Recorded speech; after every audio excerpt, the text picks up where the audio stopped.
This is the story of the one. As head of maintenance at a concert hall, he knows the show must always go on. That's why he works behind the scenes, ensuring every light is working, the HVAC is humming, and his facility shines. With Grainger's supplies and solutions for every challenge he faces, plus 24/7 customer support, his venue never misses a beat. Call quickgrainger.com or just stop by.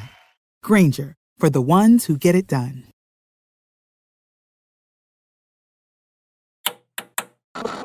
With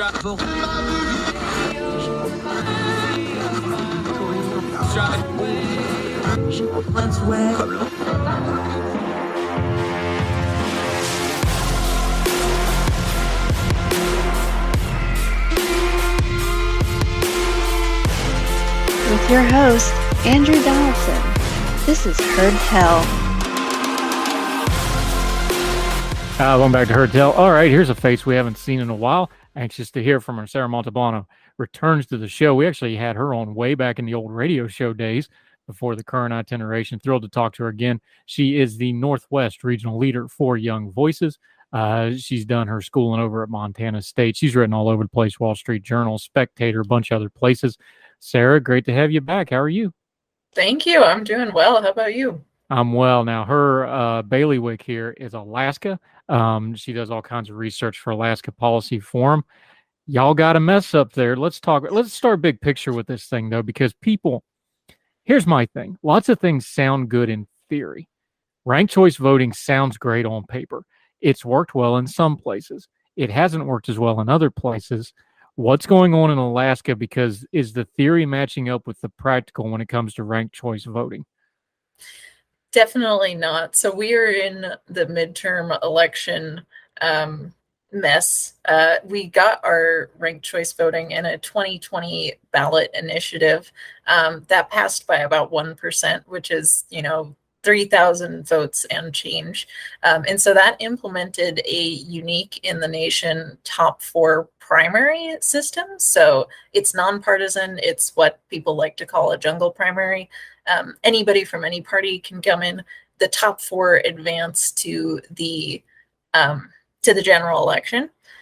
We were first expecting our first test of ranked choice voting to be this November, but due to Representative Don Young's death, we've held a special election.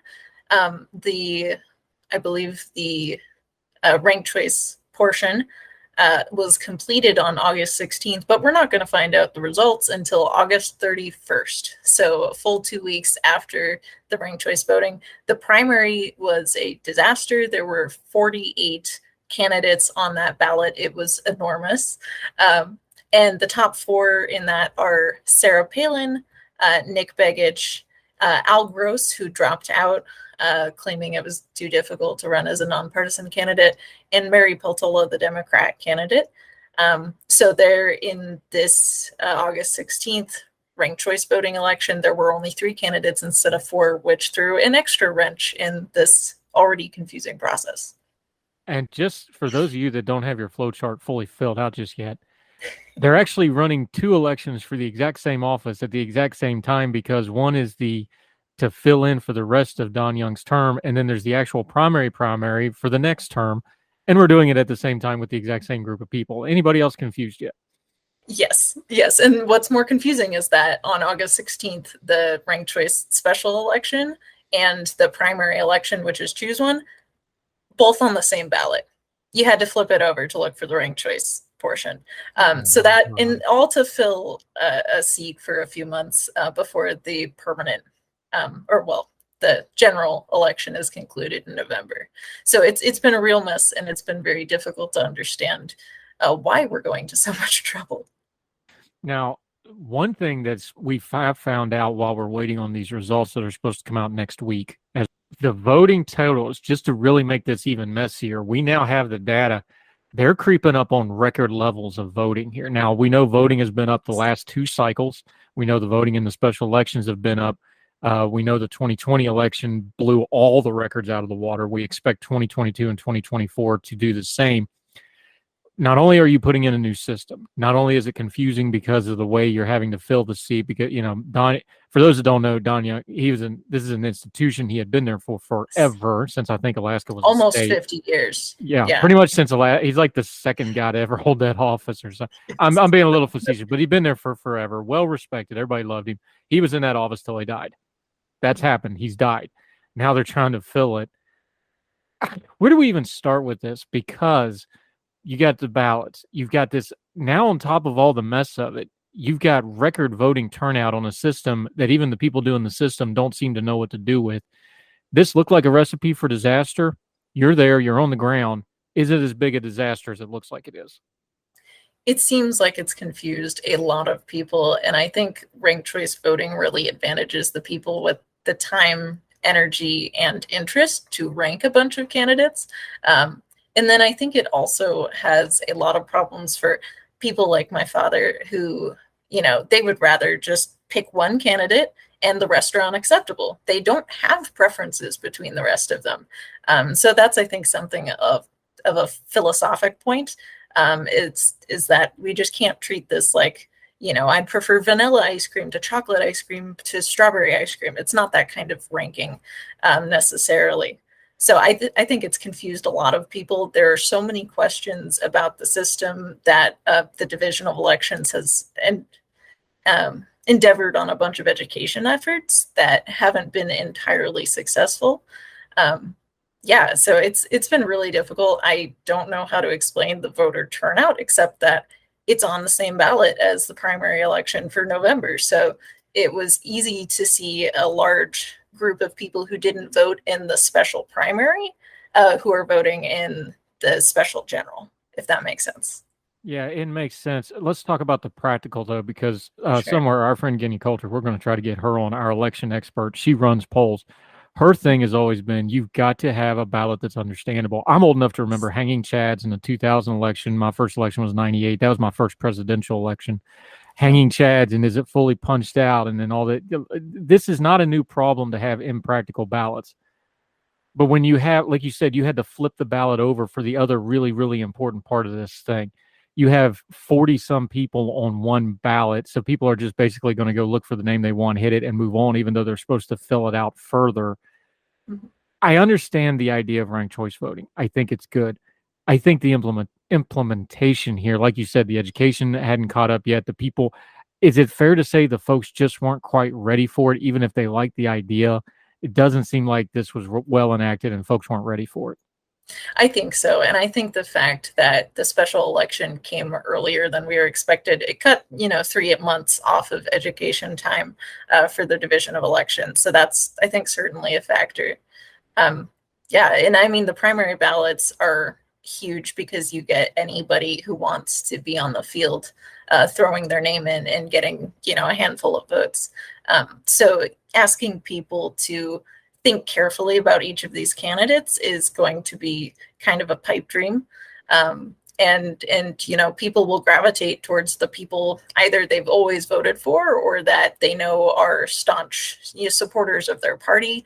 I don't think it necessarily adds to more choice. It just adds to more paperwork.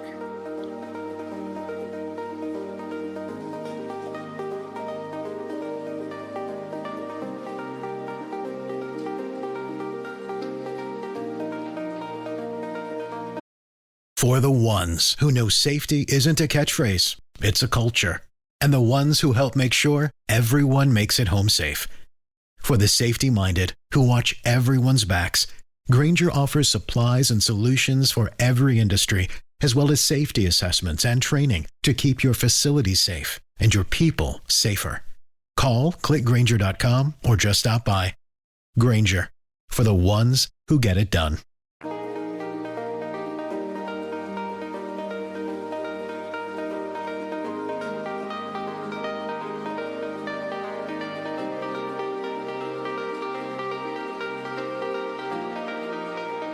Is it fair to say that part of the problem, whether it's ranked choice voting or traditional voting or mail-in ballots, or, they're going to continue to try to push online voting in some shape or fashion going forward? That's just inevitable. No matter what kind of voting you're talking about, isn't it like a lot of policies that if you don't take into account human nature and you don't take into account, the lowest denominator of who's paying attention and who's doing the voting, no matter how great the system is, it's not going to work if you don't plan it that way and you don't have practical ways for folks to execute it. And I think you're seeing that in Alaska here, where you have, geographically a huge state, population-wise, a very concentrated population. This is a place where ranked choice voting probably should work. What should we take away from the fact that it's so far a disaster? That's interesting. I think what we're seeing in Alaska is the fact that a slim majority of voters wanted this system, and I think the rest are feeling very demoralized. I think one of the other lessons of ranked choice voting, this special election has been the least focused on policy that I can remember. It has been driven almost entirely by name recognition. We've got the big player, Sarah Palin. Of course, everybody knows her. Nick Begich, who is well known because of the rest of the Begich family, who have all been Democrats. So he's a little hurt by being a Republican in that family. And then Al Gross, who was the third place contender. He was well known from his challenge to Dan Sullivan in 2020. We're not seeing any real debate over policy issues, and we're not seeing the parties internally hash out what their platforms are going to be. If we were in a choose one system, we would have Sarah Palin and Nick Begich duking it out over policy, but that hasn't happened due to ranked choice voting. And you brought it up, so let's just go ahead and talk about the race. Mary Peltola is the beneficiary of the two of them not matching up. But again, it's ranked choice voting, so that whoever you would assume that whoever has Palin 1 would have Nick 2 and vice versa. But Palin's a different character. She was the governor of Alaska. For people that don't remember, she quit and resigned from the governor of Alaska to go and do other things before her term was up. Some time has passed here. It's a different environment now. She's a different kind of candidate than she was when she was John McCain's running mate and the governor of Alaska. Definitely. I know the national narrative. I know what I think from having been there the first rodeo with Sarah Palin. Yes. What do Alaskans actually think about her? Especially Republicans, but because it's still a Republican state in a lot of ways. What do they say about her? What are they thinking about her? Yeah, I had an interesting conversation about this. And before I saw the primary results, I would have said that most Alaskans still have a chip on their shoulder about Sarah Palin because she quit the governorship. Whether that was justified or not, we don't want to have somebody that's going to quit. And that would have been my answer. She got first place in the primary election. And that was really interesting to me.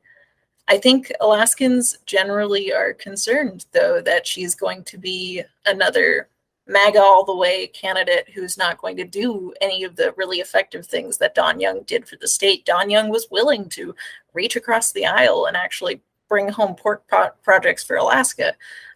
And so whether that's good or bad, that's something Alaskans are often looking for someone who's going to really watch out for our energy interests, forestry, fishing, those kind of things. And I feel like a lot of Alaskans know that she's going to use her seat as a publicity platform. That's what I think. And for those that don't know, Alaskans have some things that we don't have in the lower 48. Don Young was there because he was there long enough. Y'all get your check once a year. Yes. You get stuff like that. Alaska has a lot of we've had you on before about policy, especially land use policies. There's always going to be debate over the North Slope, the oil and gas industry up there. Of course, tourism is a big factor for Alaska. Y'all have a corner on reality shows. What do you think the lower 48 doesn't get about Alaskans' politics, either the cultural side of politics, because like you said, this has been more of a cultural side election than a policy election, or on the policy side either? What is it that the lower 48, because everybody always says it's just different there. It's just different there. Same thing when I talk about West Virginia. Look, it's different. I can't explain it to you. It's just different. Explain it to us. It's just different. But what's different this time with the populism, I should say, the cultural aspect of this election? Why does this feel so different on top of the ranked choice voting stuff? That's an interesting question. I think a lot of it is Alaska's local elections are mostly dominated, or well, local politics in general are dominated by the issue of the permanent fund dividend and what Alaska should do with the nest egg that we've got, and how much should be paid each year. It takes a ridiculous amount of time in every legislative session that doesn't get put toward other policy things. So the local level, I think, is not as effective as it could be. And then this race, as we start to fill this, we are looking at a huge gap where Don Young left. As you said, he was here for almost the lifetime of the state. He was Uncle Don, in a lot of ways. So we are looking for someone who can fill that enormous gap that he's left, someone who can kind of continue on in his spirit of trying to be cooperative when possible, because Alaska often gets targeted by environmental groups and environmental policy because we are this epicenter of so many projects, Anwar, the North Slope, the Pebble Mine. There's so many things that affect only Alaskans very intimately that everybody in the nation has an opinion about. Plus, you can see Russia from there, but we'll talk about that some other time. Sarah Montalbano joining us. Going to take a quick break. When we come back, it wasn't just the House race, and it's not just Sarah Palin. Big names, big important races up in Alaska. We'll continue talking about that. Our good friend Sarah Montalbano, our Alaska expert on Heard Tell, continuing right after the break.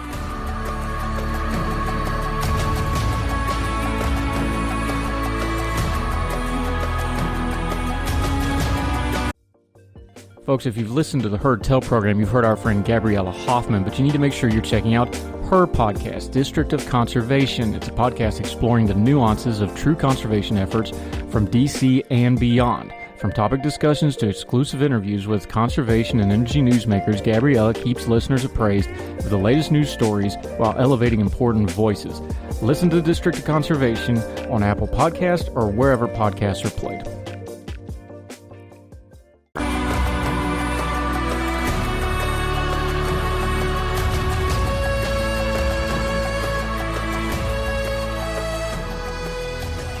Welcome back to Heard Tell. Having a good time talking to our friend Sarah Montalbano, catching up with her. Been a while since we've had her on. We'll try to make it not so long next time. Okay, it's not just the Sarah Palin double election for the same seat twice at one time, which I don't think that's ever happened before in American history. We'll have to look into that.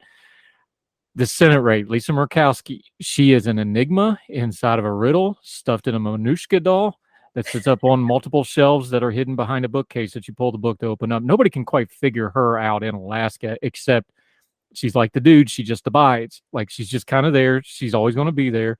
I'm looking at the polling data from the top two. Looks like she's going to be there again. What's the deal with her? Because she's kind of heterodox. She's not fully conservative. She's conservative on most of the important things, but she does break. She's one of those that's every time we have a Supreme Court justice or something bipartisan, her name's always in that mix. Trump doesn't like her, but she seems to be kind of impenetrable to his criticism. You're an Alaskan. We're not. You explain it to me. Lisa Murkowski. All right. That's a big topic. And what I would have to say first is that Lisa Murkowski is going to be enormously advantaged by this ranked choice voting situation. She, in the primary, because we get those results back because they're choose one. So we have that from August 16th, and she polled almost 45%. Her nearest challenger is Kelly Tshibaka. I really hope I'm saying that correctly. And she got 39%. She's the challenger that Trump endorsed. And she's, got a really strong following among Republicans. But every Democrat who's going to be voting in the ranked choice election is going to recognize that Murkowski's a really important swing vote for them.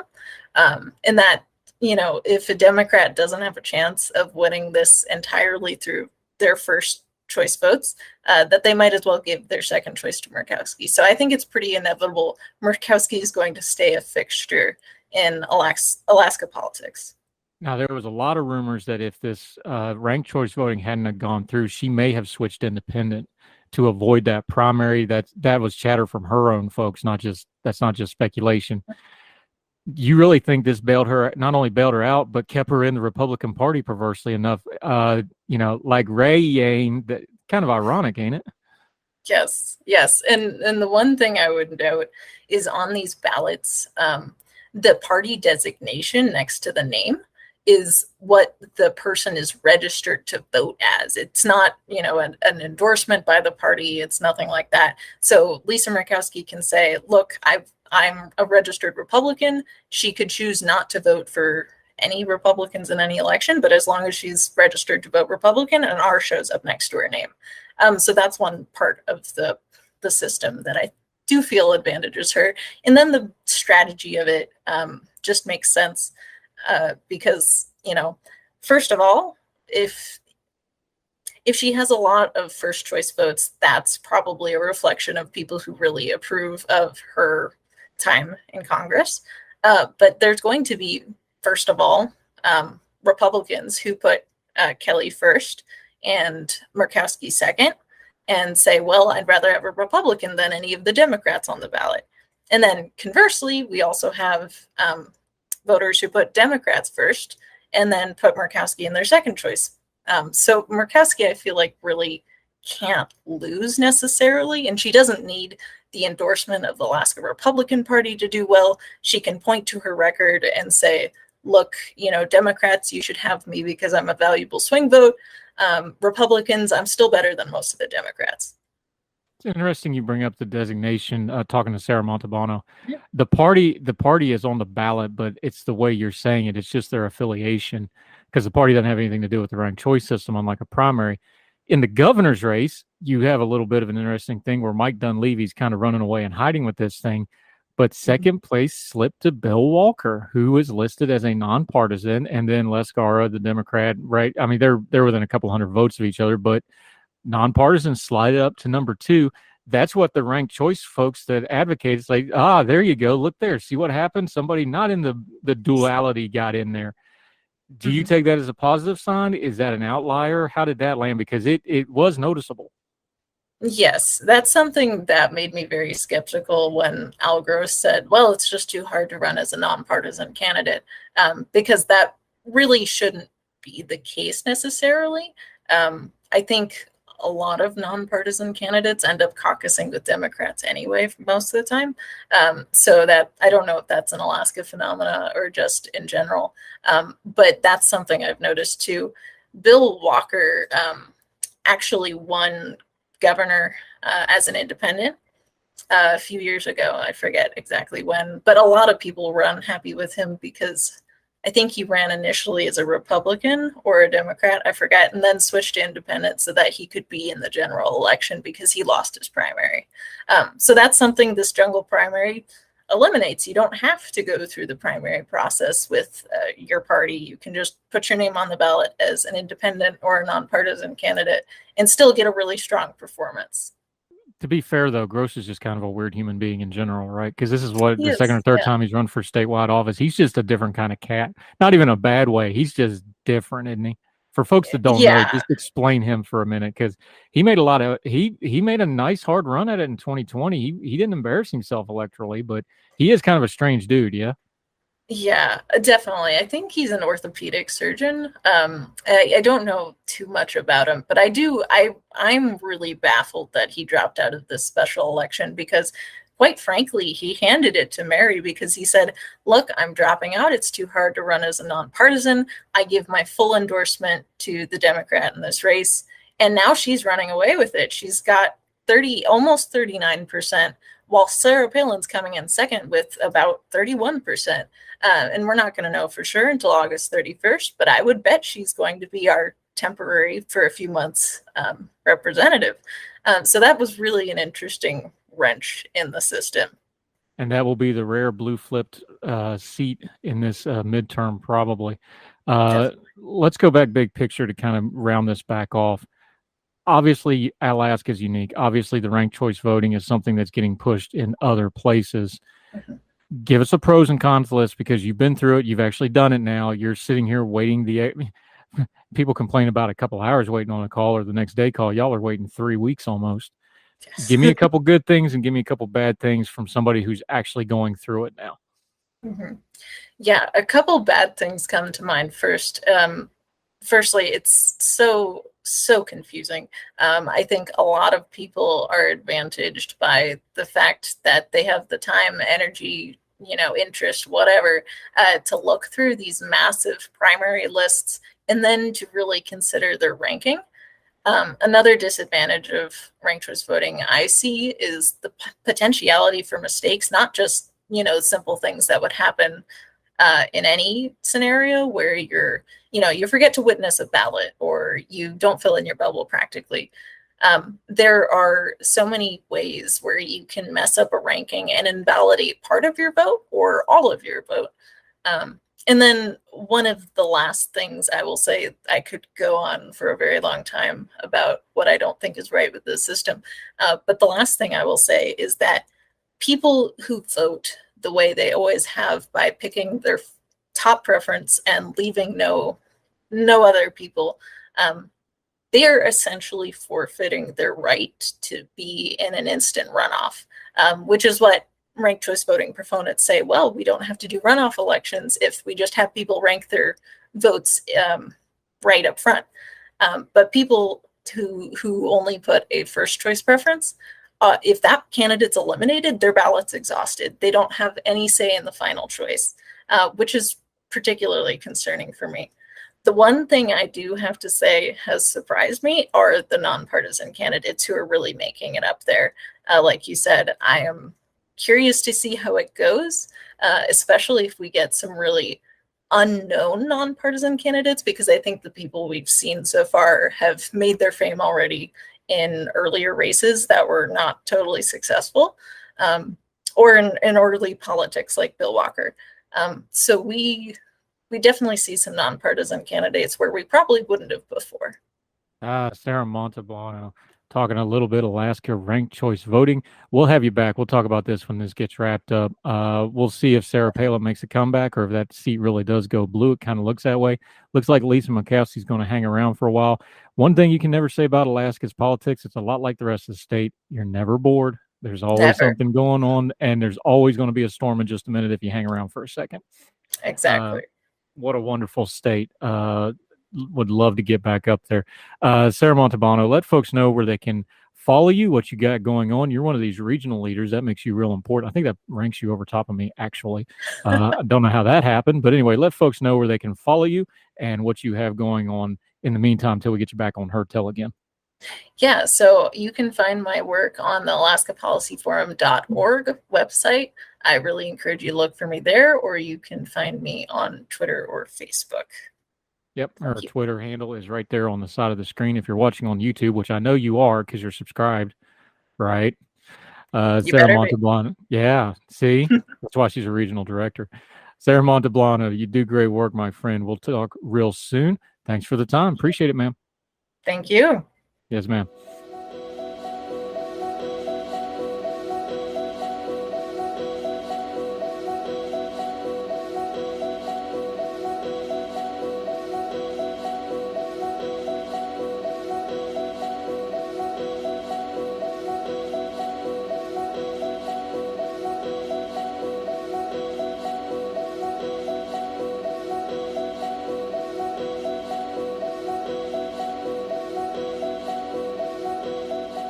Welcome back to Her Tell. You ever heard the old joke about folks with two first names? He's got two last names, but he's a good friend of the program. He's been here before. Happy to have him back. Cooper Conway is rejoining us. Going to talk a little education with him. How have you been, sir?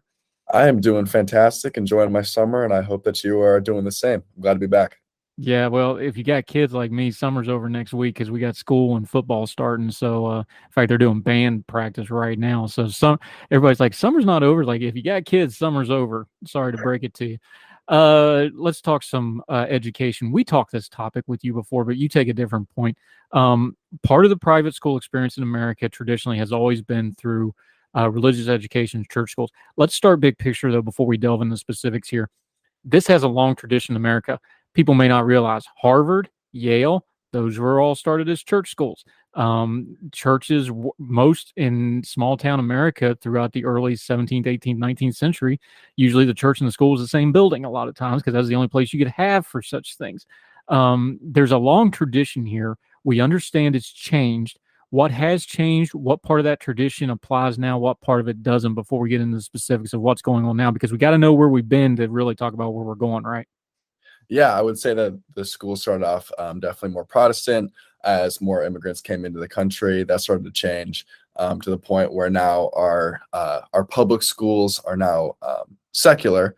However, they are not value neutral by any means. And so now you're seeing debates happening between parents all over the country in terms of what values we want to instill in our children. And for me, I think that this is something that we do. It's going to take a long time to work through, but that school choice is a way that we can ease the tensions on these curriculum debates, these culture wars, if you will.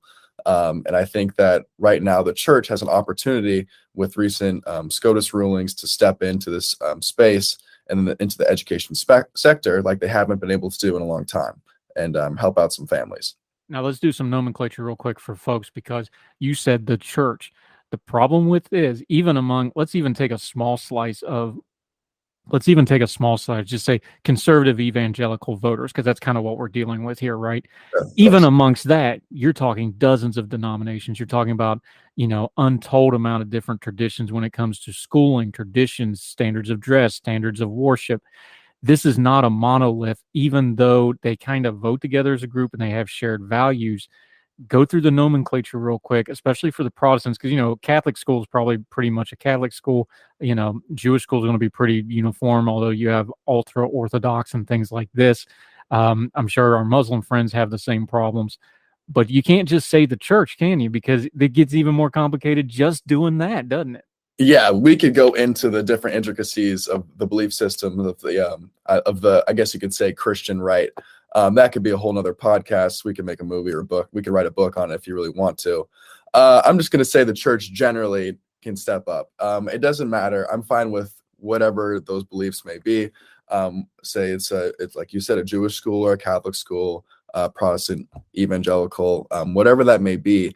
I think there's a newfound opportunity because of the different types of schooling that's being created because of the pandemic, where before we would have thought of private schools as just kind of like a public school, but with some kind of religious values.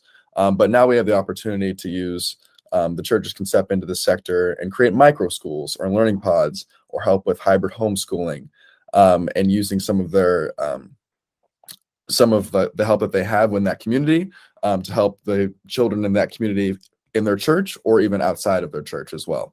Now, we saw some of this. You brought up the pandemic. Nothing happens in a vacuum. It happens in a sequence. Education forever changed during the pandemic. I don't think people realize this yet, because not just the parents, the students got taught something. They got taught their cogs in a wheel now. We saw a lot of this, people trying pods, people trying micro schools, people trying different things. We know from the numbers, private schools, religious and otherwise, the enrollments went up in a lot of areas. We've got a little bit of space now. Has those trends continued, or do you think they've eased off? And do you think the issues raised during COVID are continuing, or are they starting to abate a little bit? Yeah, those trends are really continuing. I'm not for sure the numbers in terms of private religious schools particularly, but I can tell you right now that a lot of public schools, especially inner city public schools, are having their enrollment decline at a rapid pace. And I think this isn't necessarily, it's just because parents, for the first time because of the pandemic, have seen that there's other options that they can take advantage of. And people do really like their public schools. Gallup has been doing polling for the past 2 decades on how parents feel about their eldest child's education. And those numbers have never dipped below 67% in terms of their satisfaction, which is really high numbers. And even EdChoice had a recent poll where it said, if the money and the travel wasn't an issue, what would be your first choice? And parents still chose public schools pretty overwhelmingly as their first choice at like 41%. Then private schools was around 30 to 40% as well. And it kind of just went down the line with the different types of education models that are now available.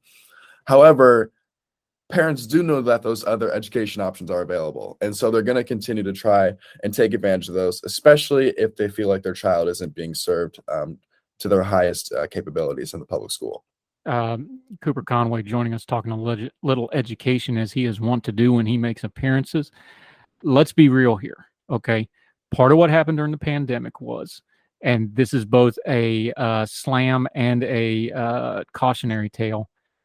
Let's just be honest. This is the first time a lot of parents paid attention to what their kids were doing in schools because they're online. So now all of a sudden they can see the teachers, they can see the curriculum. They're actually got it in their face and they've got to deal with it. That's to their shame if they weren't involved before that, but it is what it is. That's the first time that a lot of parents really saw what was going on in schools. That's an enormous factor in the things you just talked about, though, isn't it? That it's just the awareness changed, the information level changed, and that's what's driving a lot of this reaction, isn't it?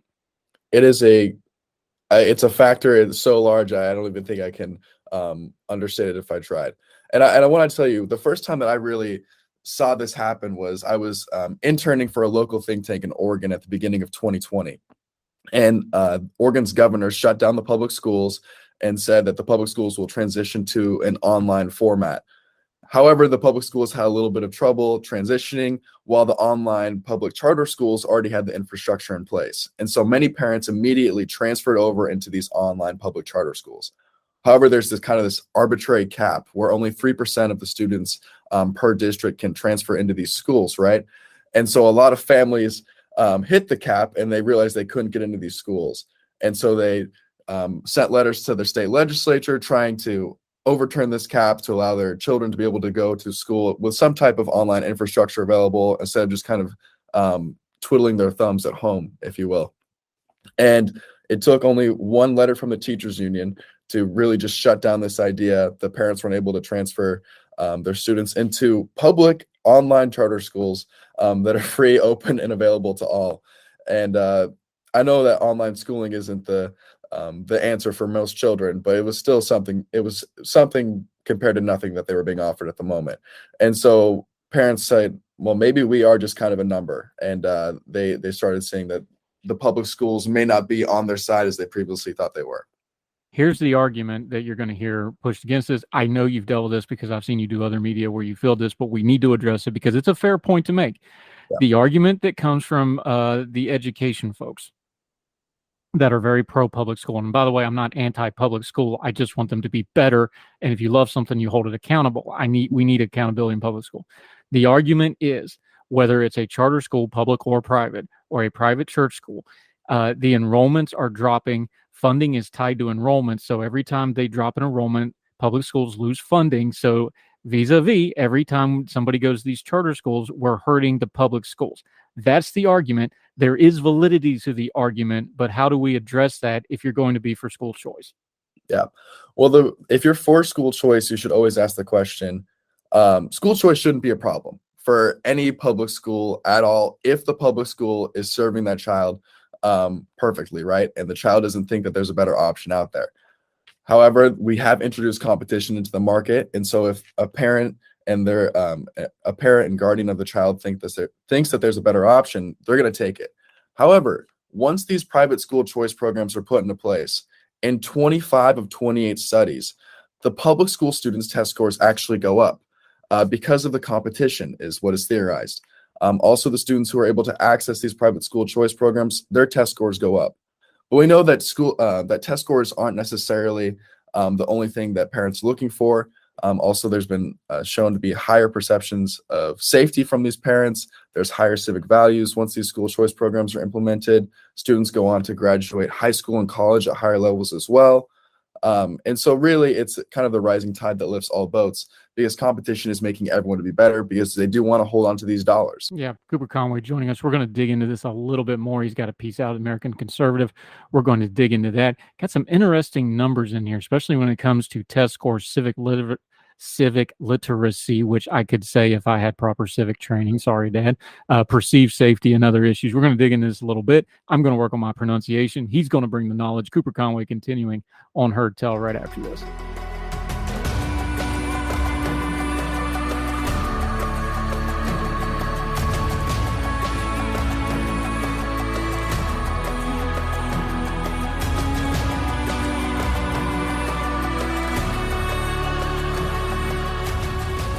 Back to Heard Tell. Cooper Conway joining us, having a great conversation offline. We had to hit the record button, get back online because I enjoy talking to my friend. All right, there's some specifics into education we just have to deal with here. Here's a problem. We do this with the gun debate, abortion debate, pick any hot button issue we have. We want to talk about it in a vacuum like nothing else around it ever affects it. We talk about culture wars things this way like nothing else around affects it. If you have school-age children and you're a family with school-age children, that dominates your life. Like everything in your life revolves around your school-age children. It just does if you're a halfway decent parent anyway. Here's the problem, and you touch on it. When you're dealing with things like test scores, you're dealing with things like educational attainment, you're dealing with things like school safety, amount of effects and social things that go into them that doesn't actually show up on a test score or a funding spreadsheet. How do we have a better big picture view of these things? Because I think part of the problem with school choice is we start pitting people against each other that really shouldn't be against each other because they can't get the bigger picture, that they're not adversaries at all. Is that a fair way to frame this? Because I think we put these down in the silo holes and then we just want to shoot intercontinental ballistic missiles at each other like the Russians and the US back in the Cold War, and it's mutually assured destruction and there's nothing in the middle. There's a lot of middle here, isn't there? Yeah, there is a lot of middle. The thing about school choice is that it's wildly popular. The polling on it recently has been around 70%, and that crosses partisan, racial, and ethnic lines. But the thing is, they're also, teachers unions, I should say, are seen as kind of this adversarial force against the school choice movement. But the teachers themselves, we are on the side of. I come from, my dad was a private school teacher and a public school teacher. My grandparents were public school teachers. And so really, we're trying to create this broad coalition that is able to advance an education reform that should, that's not a panacea, it's not a silver bullet, but it should have substantial increases for the individual child. And that's what we're going for, because not every school is going to be perfect for a kid. And the one size fits all approach that we've been taking with the public school system just hasn't been working out as well as we thought it would. We have increased funding by 150% since 1960 per pupil, adjusted for inflation, but our test scores have pretty much flatlined. And so it's time to see, maybe we can do something different here while still supporting families, students, and the teachers as well as one whole community. Because that's kind of the thing with school choice, is that I see it as a pro-family policy, because you're putting the parents in charge of an education that is their child. And parents know their child best, as you mentioned. And also they know like what teachers are going to break through and kind of ignite that spark for the learning that they hope to see for their child to find their passion.